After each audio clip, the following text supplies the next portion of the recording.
Hey up YouTube, what's going on? Welcome to Watson Reviews Suicide Squad. Now with this being the first review on this site, on this page, I will just address the sort of structure of these reviews. These reviews will have a non-spoiler part and a spoiler part.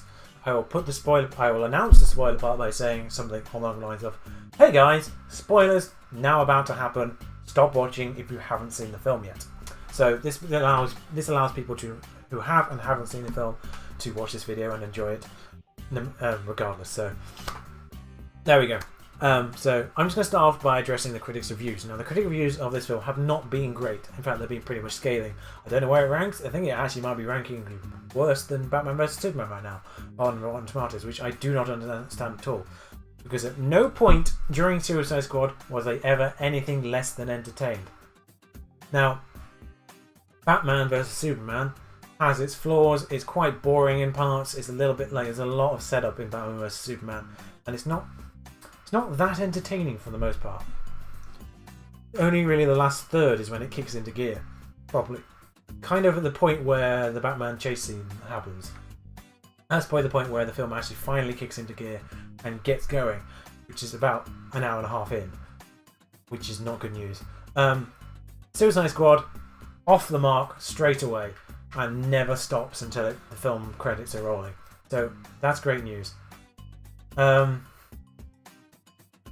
There's a word that's being used in a lot of these critic reviews, which I've read since I've watched it.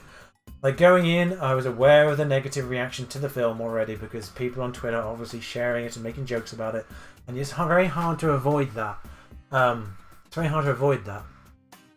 So I went in knowing there was negative reviews from the critics, and that's annoying because you don't want to have to go into a film with a preconception that it's going to be bad. I'm glad it wasn't. I'm glad that I enjoyed it from start to finish. I felt it was great. I wouldn't say it's perfect, but it's a very good film. It's a very entertaining film, which is exactly what you want from sort of a film coming out in August. You're not really expecting a sort of a Shawshank Redemption or anything like that. You're expecting a fun film, and it is fun. It's great fun. But there's a word that in these reviews, and that word is mess. It appears quite a lot, and the fact that it appears in so many films does actually kind of make it feel like there is some kind of agenda, because it appears in so many of the reviews. Like, it just kind of, all the reviews say, like, Suicide Squad is an adjective mess. All they really do is like the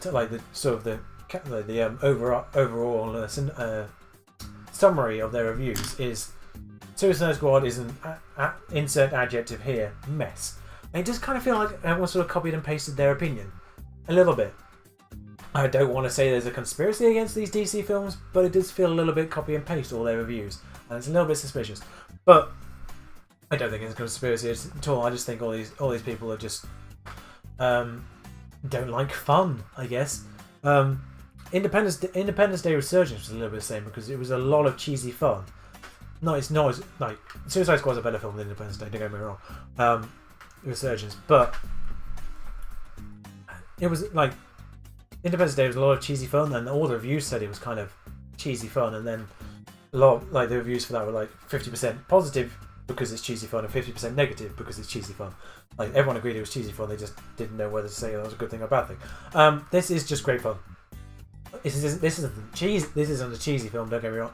No, Suicide Squad is not a cheesy film at all. A lot of the humour is dark humour, a lot more sarcastic quipping and things like that, one-liners, and obviously a lot more sort of gritty action and gritty real history and backstory and things like that. It's a completely different film tonal-wise, but I don't understand the reviews for this. Like,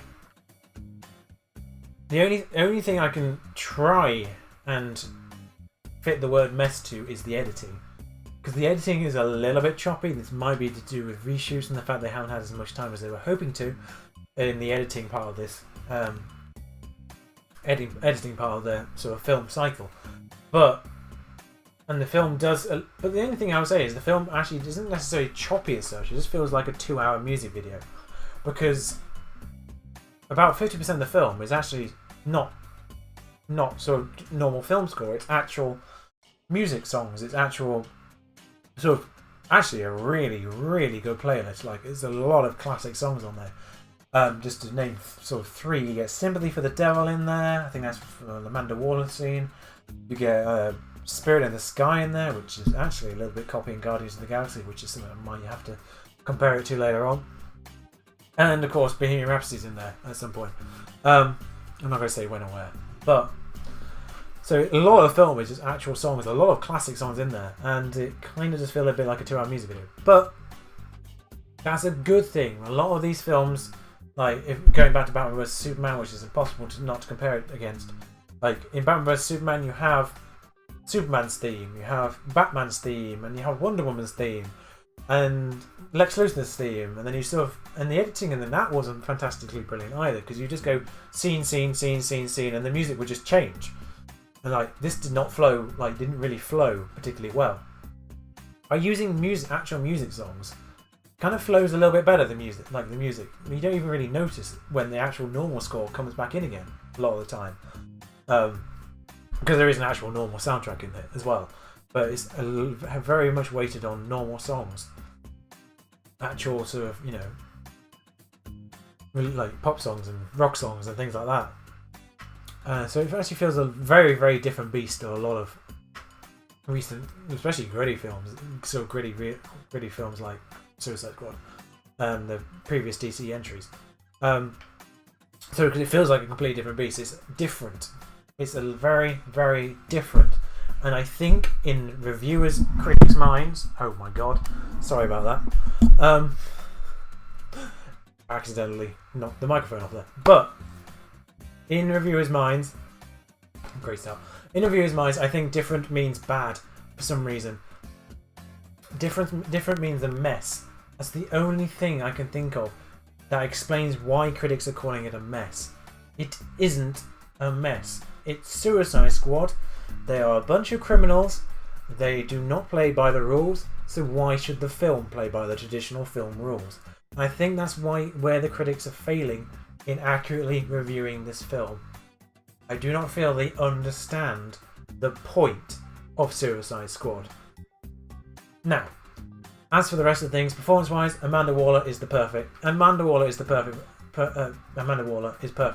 Viola Davis is the perfect Amanda Waller, is what I'm trying to say.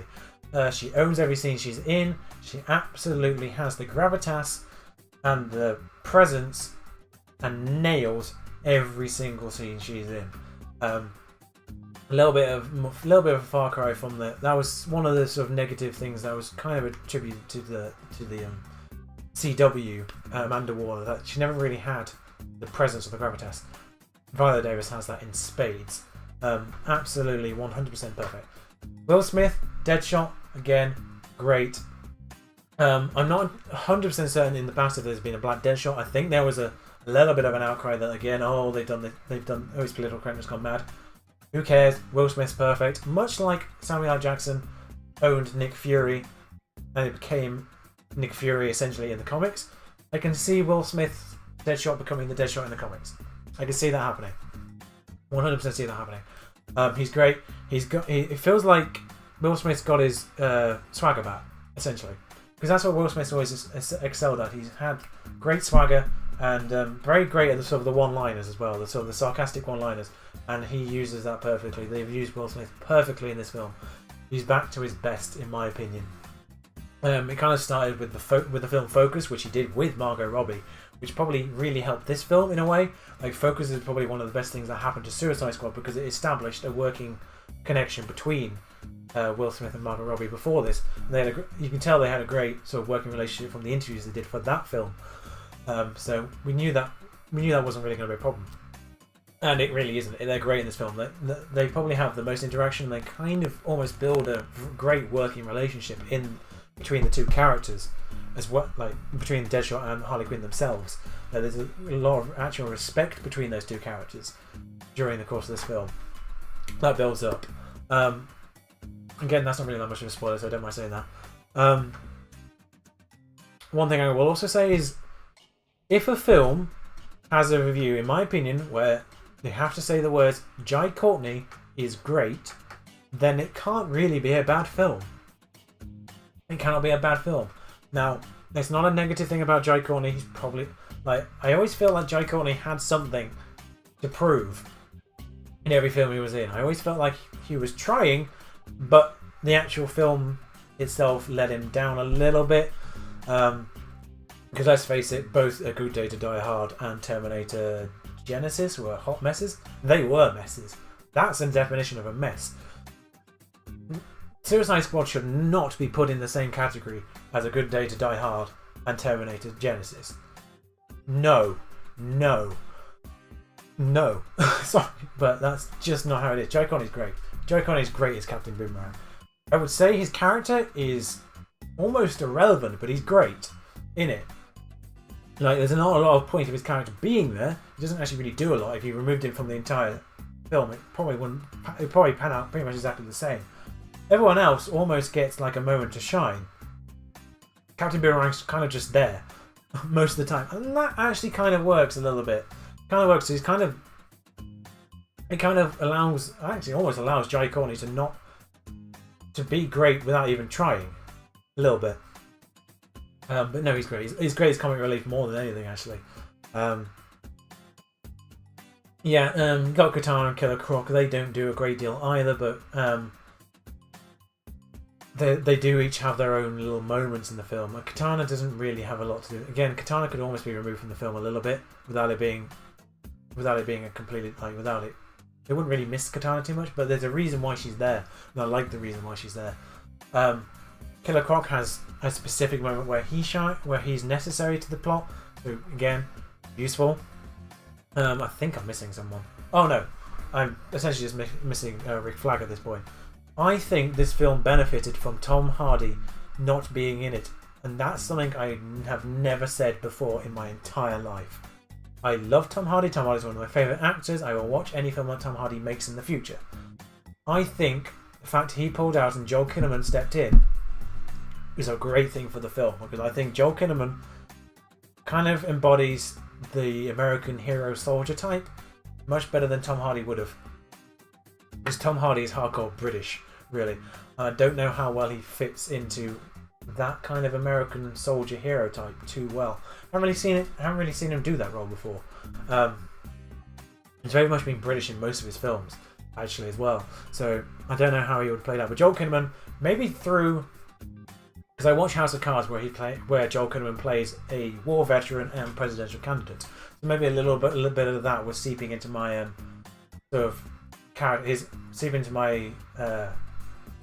taking of his character of Rick Flag as well. I was seeing a little bit of that House of Cards character in his Suicide Squad character. So maybe there's a little bit of that, but I think he embodies it quite well. I wouldn't say he's a fantastically commanding presence, but I think he fits the archetype a lot better than Tom Hardy would have. Tom Hardy would have been great anyway, but I think in terms of the character, Joel Kinnaman was great, and probably actually allows him to be in more films going forward.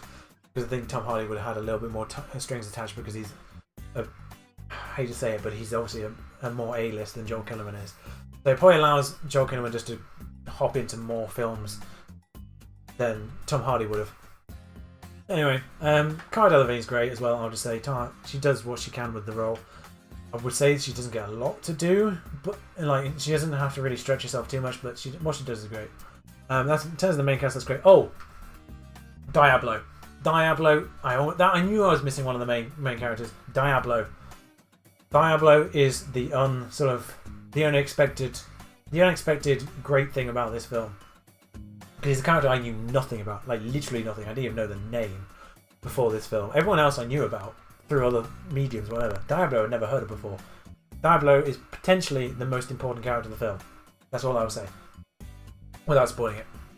In terms of plot. In terms of actual plot, he's crucial to the film. He's as crucial as Deadshot and Harley Quinn and Amanda Waller and Rick Flag and all the others. He is crucial to this film, and he's great as well. He puts in a great performance. The actor Jay Hernandez, I think it is. And I will also say, just before I go into the spoilers part of this, that Jared Leto's Joker is different. Is not a Joker we've seen before on screen, really, but he's the Joker that kind of fits this DC universe that they're building. That's all I'll say on Joker without spoiling anything about to do with Joker's storyline in this. Right, here come the spoilers. 1, 2, 3. Okay, there's your chance. That was your chance to turn off. Here come the spoilers. I'll start with Joker. Joker's subplot is a little bit tacked on. I like the way it fits in.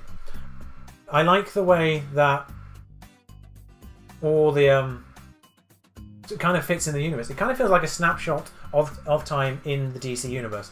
The way that the characters sort of just come in and out a little bit, like cameos wise. So the Batman cameos, which we knew about, it's not a spoiler, but the Batman cameos only in flashback. The way he's actually in more flashback than you expect him to be in, and the way he sort of just comes in and out of the flashbacks is kind of cool, kind of fun to watch. As is the Flash. Flash appears in flashbacks. The way he comes in and out of the flashback kind of really works. It sets up this wider universe perfectly. And the way the Joker comes in and out of the storyline, almost at will. It's kind of like the Suicide Squad, and then the Joker just comes in and out of it completely, like, in a different direction. Like, the film progresses, from start to finish, and the Joker just comes in and comes out and comes in and comes out and comes in and comes out. A little bit like that. Like, his plot isn't relevant to Suicide Squad as such, but it kind of... It feels weirdly organic whilst being inorganic at the same time, if that makes any sense whatsoever. But he's great. And it's a different Joker to what we've seen before as well, because this is a Joker that's in love with Harley Quinn. And you've seen the moment where you actually see the moment where he falls for her as well in flashback, which is great. And Jared Leto sells that point perfectly. That scene where it reveals because you kind of see Harley falling for Joker, but at that point Joker's only just playing Harley, and then you see the point where Joker falls for her, and he sells that. He sells that scene fantastically. But yeah, no, Joker's great. That's all I'll say about it. In terms of actual plot, it's a very straightforward plot. The flashbacks at the start are great. That's probably the bit. I hate to say this, but probably the best part of the film is the first 20 minutes where they're introducing all the characters. That's fantastically set up, and the way it's presented is brilliant. I'm just doing all these hands because there's a lot going on in those sort of the way they set those scenes up. But yeah, basically the idea of the plot is Enchantress gets loose. Enchantress is the villain. There's your big spoiler. I did warn you. Enchantress is the villain. She gets loose from the intended Suicide Squad and becomes the villain, and becomes intent on taking over the world with the help of her brother. Her brother is essentially redundant in the film. That is one of my only negatives of this. This is one of my only negatives of the film. The fact that the brother is absolutely redundant in the film, doesn't really do anything. He's pretty much the offensive presence He's pretty much the offensive presence that allows Enchantress to get free properly. That's all she does. And I will also say the romance between June Moon and Rick Flag. Again, I don't know if this is an actual comic books thing, but the romance between those two, I wasn't really feeling it too much. I could sense they were trying. I didn't really feel it too much. I don't know if it's something to do with the actors or the chemistry or anything like that, but I didn't really feel it. Also, I think there's obviously a great big age difference between the two actors, but I'm not one for caring about age difference in films a little bit too much. If they work together, they work together. If they don't, they don't. Age isn't really a factor too much. But yeah, that's all I would say about that. Enchantress is a little bit underwhelming. You sort of feel her power a little. I can't help but feel that maybe, because a lot of Joker scenes are cut apparently, and I don't know how that would affect a Joker in the storyline. But when they actually get to Enchantress at the end of the film, this is the only point when she only really releases her full power. And I kind of feel like they probably should have done something a little bit earlier on with her that made her very clearly a threat. She has a great moment at the end where she tries to get in their heads, and I feel like that should have been done earlier on. Something with that, not with the main character, but with someone with someone else in the film. Just like a side character or someone. I feel like she should have tried to get into someone's head and revealed that power before. Because they basically just get there and then, oh, she can do that. I don't have a lot of history of Enchantress. I don't know really what she can do. Like, oh, she can do that. That's quite scary. Probably should have brought that in earlier on to, sell her as a threat. Because, frankly, for the most part of the film, she just stands on the top of a flight of stairs waving her hands. And that amounts to all the threat she can do. That's as threatening as she gets for most of the film, until you get to there when she actually starts fighting, and you're like, actually, this is quite scary. She's actually quite scary. I wish you sold her as a threat earlier on, like a big threat earlier on. Like, there's inklings of what she can do, and I think what they're trying to do is try and make her scary because you don't know what she can do. And it doesn't work because she's out of the film for like long periods of time. And she appears, and then here's her sort of escape plan, and then there's a big gap where they sort of set up the Suicide Squad, and then she takes over these guys, and then there's a big gap trying to get to her again, and there's like big gaps between scenes with Enchantress, and it's like that's my only bugbear is that. That's my only bugbear. Like I said, the film is so entertaining from start to finish. But yeah, in terms of the great scenes, and I will say that Diablo, this is the point where I get spoiler with Diablo. At the end, when he releases his full force, that is a great moment. And I've read in reviews, some reviews that it doesn't feel earned. It 100% feels earned. Because Diablo's journey through this film is probably the best, most of any character in the film. Because he starts off reluctant, then he starts off completely not wanting to do anything, just completely ignores the fights. Then he reluctantly joins the fights, and then he becomes actually almost pseudo leader of the fights at points, and that progression 100% feels earned with the information and with the information that he shares during the film about his history. 100% feels earned. I don't know any reviewer that says that progression was not earned, that payoff was not earned. I don't know what film they were watching, but it wasn't Suicide Squad, in my opinion. Sorry. Harley Quinn's great, like I said. Harley Quinn and Joker's subplot is what ties Harley Quinn and Joker is obviously where those two lines join together. And also ties in Deadshot a little bit. Deadshot's relationship with Harley Quinn as it builds, as she tries to escape at one point. Because at one point she tries to escape with the Joker, and Deadshot kind of respects her enough to let her do it, almost. Because he understands why she's doing it. And you can sort of see it in the way, and Will Smith absolutely sells the respect that those two, and Margot Robbie back at him when they reunite, inevitably reunite later on. You can it sells the respect between Harley and Deadshot at that point. They completely 100% are on the same page, and they sell that perfectly, in my opinion. I've said the word "sell" that perfectly, but it happens quite a lot. The performances in this are great. The casting is great. The performances are great. The feel of the film is great. Again, it's a comic book film with a slightly underwhelming villain. That's the only negative.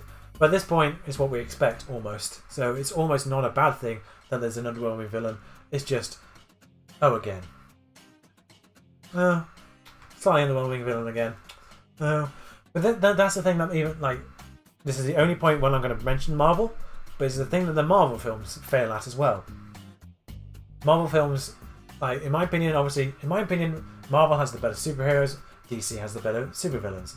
That's how it's always been, and that's how the sort of stereotyping has always been between the two sides. Because the villains are the heroes in this film, it's quite hard.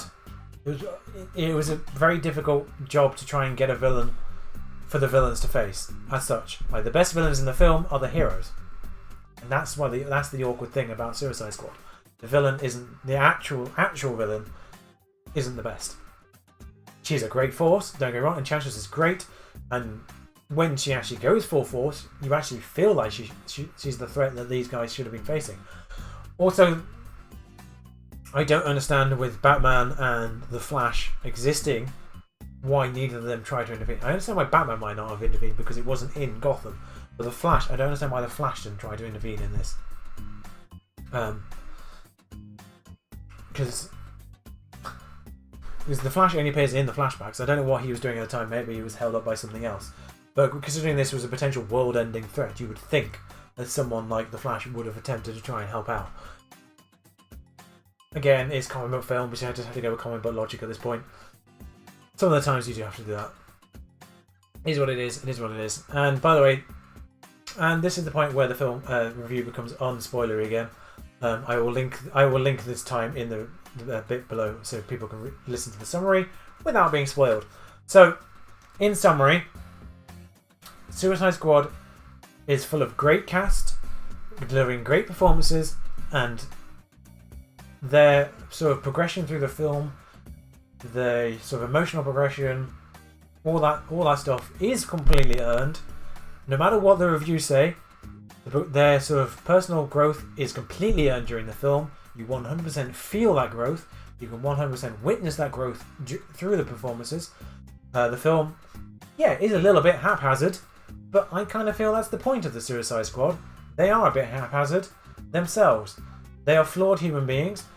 The way they go about things is they are unorthodox in the way they go about things. That's the whole point of the Suicide Squad. Calling it a mess is a compliment in this film because it's a hot mess, essentially. This film is 100% fun. Fun. You will be entertained from start to finish. I was entertained from start to finish. I hope you guys are too.